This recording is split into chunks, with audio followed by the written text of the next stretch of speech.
வேலியே பயிரை மேய்ந்த கதை. திமுகவிற்கு அடுத்த ஆப்பு. வெகுண்டெழுந்த பெண்கள், இதுவும் போச்சா? ராயப்பேட்டை பகுதியில் நடந்த அதிர்ச்சிகரமான சம்பவம் தமிழக மக்களை அதிர்ச்சியில் ஆழ்த்தியுள்ளது. குடிபோதையில் இருந்த ஒரு போலீஸ் அதிகாரி ஒரு வீட்டிற்குள் நுழைந்து அங்கே இருந்த ஒரு பெண்ணை பாலியல் வன்முறைக்கு முயன்றதாக தகவல்கள் வெளியாகியுள்ளன.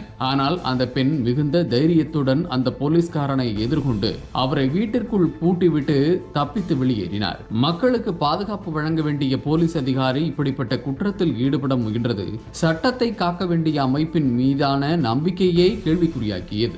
ஒரு போலீஸ் யூனிஃபார்ம் என்பது பாதுகாப்பின் அடையாளமாக இருக்க வேண்டும். ஆனால் அதே போலீஸ் அதிகாரி ஒருவர் பெண் மீது கண்ணியத்தை பறிக்க முயன்றால் அது ஒரு தனிப்பட்ட தவறு மட்டுமல்ல, அமைப்பின் ஒழுங்கு மற்றும் பொறுப்பில் உள்ள குறைபாடுகளையும் வெளிப்படுத்துகிறது.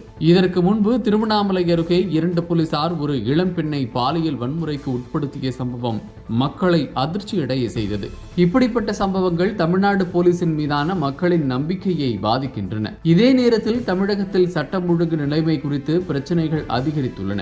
திமுக அரசு இன்னும் நிரந்தர டிஜிபியை நியமிக்காதது குறித்து விமர்சனங்கள் எழுகின்றன. மேலும் தமிழகத்தில் போதைப் பொருள் பரவல் மற்றும் மதுபான விற்பனை அதிகரித்து வருவது சமூகத்தில் பல பிரச்சனைகளை உருவாக்குகிறது என்ற குற்றச்சாட்டுகளும் முன்வைக்கப்படுகின்றன. இந்த நிலைமை குற்றச்செயல்கள் அதிகரிக்கவும் சட்டத்தை காக்க வேண்டியவர்களிடமே பொறுப்புணர்வு குறையவும் வழிவகுக்கிறது என்று பலர் கருத்து தெரிவிக்கின்றனர். ஆனால் இந்த சம்பவத்தில் மிகவும் முக்கியமாக பேசப்படுவது அந்த பெண் காட்டிய தைரியம்தான். தாக்குதலை எதிர்த்து நின்று தன்னை காப்பாற்றிக் கொண்ட அவர் பல பெண்களுக்கு ஒரு எடுத்துக்காட்டாக இருக்கிறார். தற்போதைய சூழ்நிலையில் பெண்கள் தங்களது பாதுகாப்பை முன்னிலைப்படுத்தி எச்சரிக்கையுடன் இருக்க வேண்டும் என்ற கருத்தும் அதிகமாக பேசப்படுகிறது. தமிழக மக்கள் பாதுகாப்பு, பொறுப்புணர்வு மற்றும் வலுவான நிர்வாகம் கிடைக்க வேண்டும் என்று எதிர்பார்த்து அதற்காக குரல் கொடுத்து வருகிறார்கள்.